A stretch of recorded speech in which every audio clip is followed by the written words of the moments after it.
بسم اللہ الرحمن الرحیم رب اشرح لی صدری ویسر لی امری واحلل عقدۃ من لسانی یفقہوا قولی یا بدیع العجائب بالخیر یا بدیع الحمد لآلہ والصلاة علی آلہا اما بعد فقد قال سبحانہ وتعالی فی قرآن المجید بسم اللہ الرحمن الرحیم ادعو الی سبیل ربک بالحکمت والموعظۃ الحسنہ وجادلہم باللتی ہی احسن ان ربک هو اعلم بمن ضل عن سبیلہ صلوات اللہ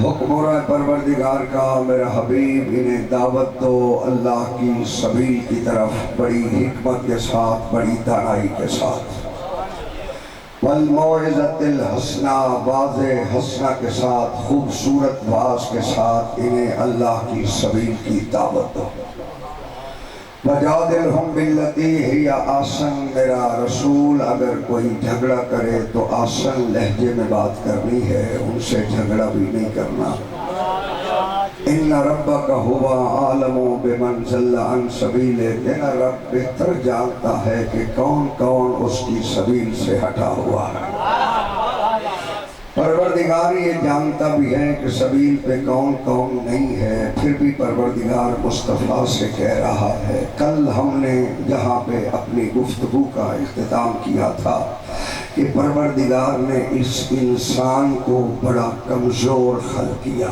توجہ ہے سب جہاں بات چلی تھی خلق الانسان ضعیفا اللہ کہتا ہے انسان کو ہم نے بڑا کمزور بنایا یہ انسان اتنا کمزور ہے توجہ میری طرف رکھنی ہے اللہ نے اسے ضعیف کہا اللہ نے اسے کمزور کہا اور معاشرے نے اس کی طاقت کو دیکھا کہ یہ پانی پر لکیر بھی نہیں کھینچ سکتا یہ لم یکن شیء مذکورہ خلق ہوا ہے اب یہ بندہ جس کے بارے میں قرآن کہہ رہا ہے کہ یہ ضعیف ہے یہ کمزور ہے توجہ میری طرف رکھنی ہے یہ کچھ بھی نہیں جانتا یہ مقابلہ اس سے کرتا ہے جسے اللہ اسد اللہ کہتا ہے جسے اللہ اسد اللہ یعنی بندے کے شیر کی بات نہیں ہے اللہ جسے اپنا شیر کہے اسے علی کہتے ہیں تیرا بندہ پیدا ہوا کمزور خلق ہوا علی کو اللہ نے خلق کیا اسد اللہ بنا کے خلق کیا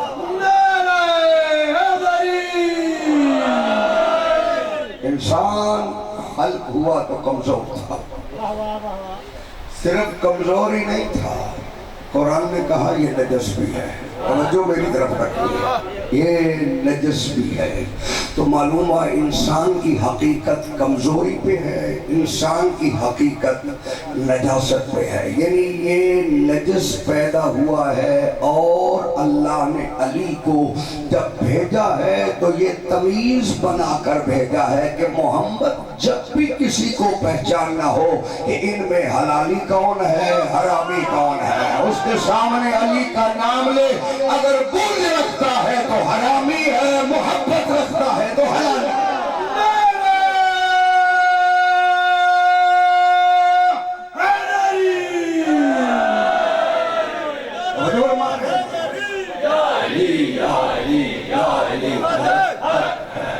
توجہ مارے سب یعنی انسان نجس پیدا ہوا لیکن اللہ نے یہ جو معصوم ہستیاں بھیجی ہیں ان کو کسوٹی بنا کر بھیجا اسی لیے تیری نماز کے لیے پیش نماز کے لیے شرط ہے کہ وہ حلالی ہو بولو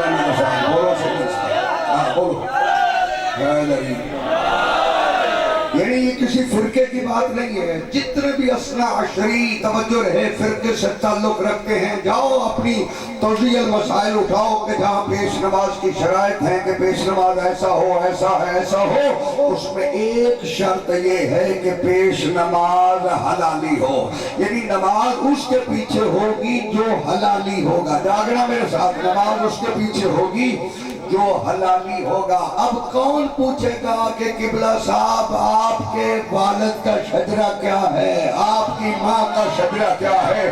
نہیں پوچھا جائے گا, نہیں پوچھا جائے گا, بلکہ اتنا پوچھا جائے گا علی کا نام لو اگر جل جائے حرامی ہے.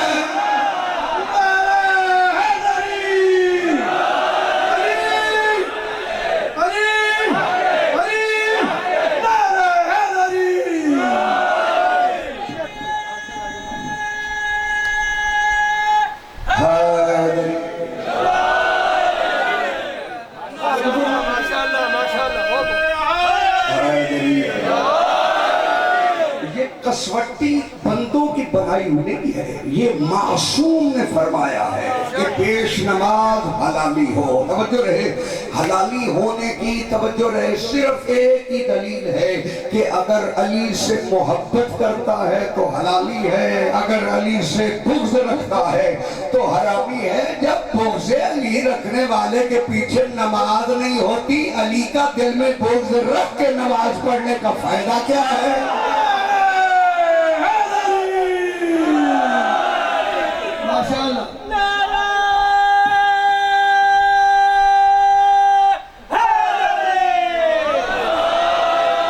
اسی لیے فرمایا یعرفون نعمت اللہ ثم ینکرونها واکثرهم الکافرون. اللہ کہتا ہے یہ اللہ کی نعمت کو جانتے ہیں. بولو سے یعرفون نعمت اللہ, یہ اللہ کی نعمت کی معرفت رکھتے ہیں. یعرفون نعمت اللہ ہے, کوئی لفظ مشکل نہیں ہے, قرآن بڑے سادہ لفظوں میں کہا یعرفون نعمت اللہ ہے, یہ اللہ کی نعمت کو پہچانتے ہیں. ثم ینکرونہا, پہچان کے پھر مکر جاتے ہیں. بولو سے ثم ینکرونہا, پھر اس کا انکار کرتے ہیں. پہچان لیتے ہیں پھر انکار کرتے ہیں. پہچاننے کے لیے اسی لیے تو ذریعہ محمد مصطفیٰ کو بنایا کہ اتنا بڑا جس کے بازو کو پکڑ کے کہے من کنت مولا.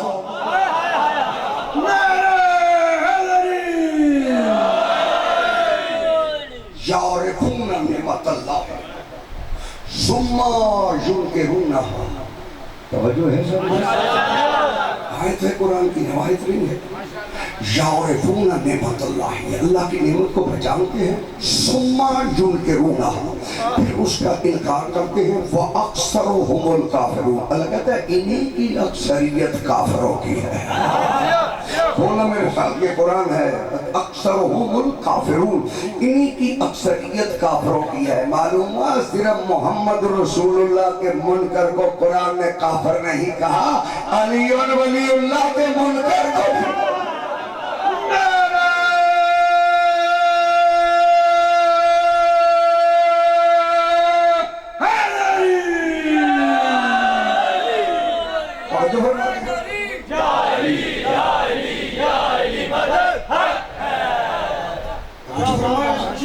قرآن یعرفون نعمت اللہ, یہ اللہ کی نعمت کو پہچانتے ہیں. ثم ینکرونہا, پھر اس کا انکار کرتے ہیں. واکثرهم الکافرون, اللہ کہتے ہیں انہی کی اکثریت کافروں کی ہے. معلوم ہوا کوئی نعمت تو ایسی ہے جس کا انکار بندے کو کافر بنا دیتا ہے.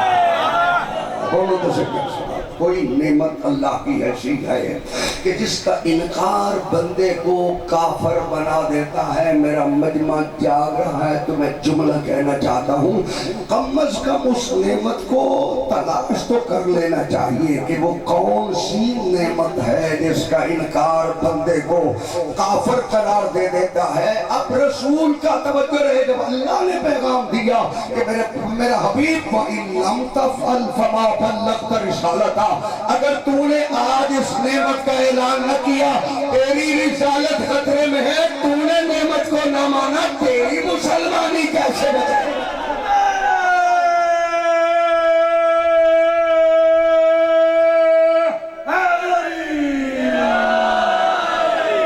قرآن ہے, توجہ ہے. یعرفون نعمت اللہ, کہ اللہ کی نعمت کو پہچانتے ہیں ثم ينکرون پھر اس کا انکار کرتے ہیں وَأَكْثَرُهُمُ الْكَافِرُونَ اللہ کہتے ہیں انہیں کی اکثریت کافروں کی ہے۔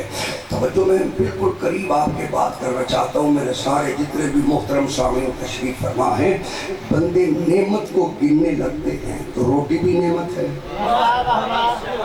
چاند بھی نعمت ہے، سورج بھی نعمت ہے، بولو تو صحیح، زمین نعمت ہے، یہ جو کچھ لے رہے ہو یہ نعمت ہی تو ہے جو لے رہے ہو۔ معلوم ہوا، توجہ رہے، یہ روٹی کے منکر کو کافر نہیں کہتا ہے، ولایت علی کے منکر کو کافر کہتا ہے۔ اليوم اکملت لکم دینکم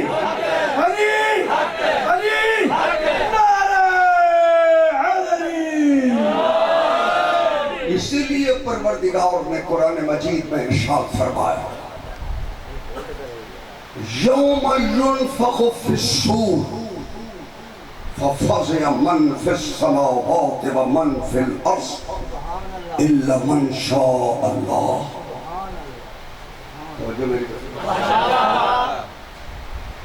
اللہ کہتا ہے یوم ينفخ في الصور، جب قیامت کے دن سور پھونکا جائے گا، فَفَزِعَ مَنْ فِي السَّمَاوَاتِ وَمَنْ فِي الْأَرْضِ، جو کچھ آسمانوں میں ہے وہ بھی فنا ہو جائے گا، جو کچھ زمینوں میں ہے وہ بھی فنا ہو جائے گا۔ جب زمینوں اور آسمانوں میں سب کچھ فنا ہو جائے گا پھر بچے گا تو کچھ نہیں، مگر آیت آگے بڑھ کے کہتے ہیں اِلَّا مَنْ شَاءَ اللَّهُ، وہی بچے گا جسے اللہ چاہے گا۔ بولو تو صحیح میرے ساتھ، کل من علیہ فان، ہر شے فنا ہو جائے گی، مگر یہاں قرآن کہتا ہے جب قیامت کے دن سور پھونکا جائے گا وَفَزِعَ مَنْ فِي السَّمَاوَاتِ وَمَنْ فِي الْأَرْضِ، جو کچھ آسمانوں میں ہے اور جو کچھ زمینوں میں ہے وہ فنا ہو جائے گا، اِلَّا مَنْ شَاءَ اللَّهُ، وہی بچے گا جسے اللہ چاہے گا۔ معلوم ہوا قیامت کے دن کوئی تو ہے جو بچے گا، بولو صحیح، قیامت کے دن کوئی تو ہے جو بچے گا۔ او بابا جو بچے گا وہی بچائے گا، بولو تو صحیح، جو بچے گا جو بچے گا وہی بچائے گا۔ دنیا کہتی ہے نا سمجھ میں نہیں آتا کہ علی کیسے بچائیں گے، توجہ رہے، سمجھ میں آنا بھی نہیں ہے کیونکہ علی بچائے گا بھی ان کو جن کی سمجھ میں علی آیا ہے۔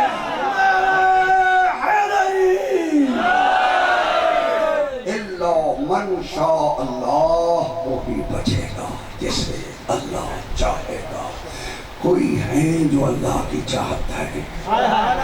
میں قرآن کی ایک اور آیت پڑھ دیتا ہوں، اللہ کہتا ہے نفخ فی الصور فصائق من فی السماوات ومن فی الارض الا من شاء اللہ۔ تب قیامت کے دن سور پھونکا جائے گا تو جو کچھ آسمانوں میں ہے وہ بھی فنا ہو جائے گا، جو کچھ زمینوں میں ہے وہ بھی فنا ہو جائے گا، الا من شاء اللہ، وہی بچے گا جسے اللہ چاہے گا۔ اب تھکے ہوئے بندوں سے توجہ رہے، میرا رابطہ نہیں ہے، جو جاگ رہے ہیں اس بات کو سمجھ رہے، اسی لیے فرمایا قیامت کے دن آواز آئے گی لمن الملک اليوم، کہ آج کس کی حکومت ہے؟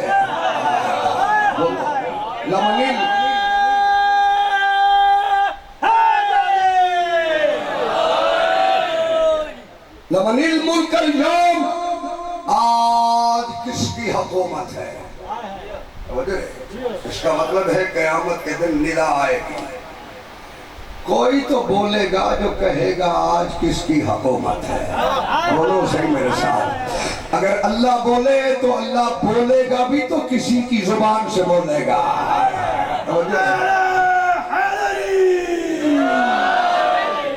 آج کس کی حکومت ہے؟ جواباً کہا جائے گا للہ الواحد القہار، آج اللہ کی حکومت ہے جو واحد ہے، قہار ہے۔ تو اس کا مطلب یہ ہے کہ سوال بھی خود کر رہا ہے، جواب بھی خود دے رہا ہے۔ کوئی تو ایسے مان لو کہ وہ ایسے ہو کہ جب وہ کہے کہ آج کس کی حکومت ہے، کہنے والا یہ کہے للہ الواحد القہار، تو پھر کوئی تو ہے جو پوری قیامت کو بچا کے بیٹھا ہے۔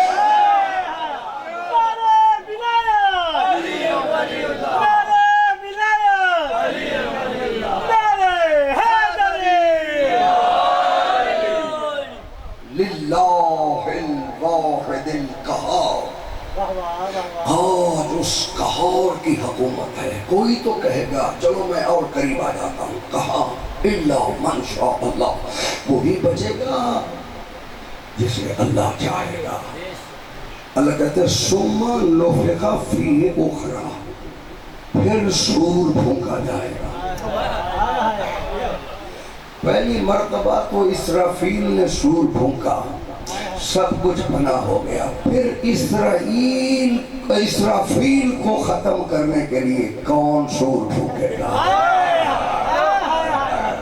ثم نفخ فیہ اخری، پھر دوسری مرتبہ پھر دوسری مرتبہ سور پھونکے جائے گا۔ معلوم ہوا کوئی تو ہے جن کی وجہ سے اللہ نے اس کائنات کو بچایا ہوا ہے۔ اسی لیے مولانا صاحبان جمعے کے خطبے میں کہتے ہیں الذی ببقائہ بقیت الدنیا وبجملہ رزق البراء، ایک بار میں آقا کی وجہ سے یہ ساری دنیا بھی باقی ہے، رزق بھی لے رہی ہے۔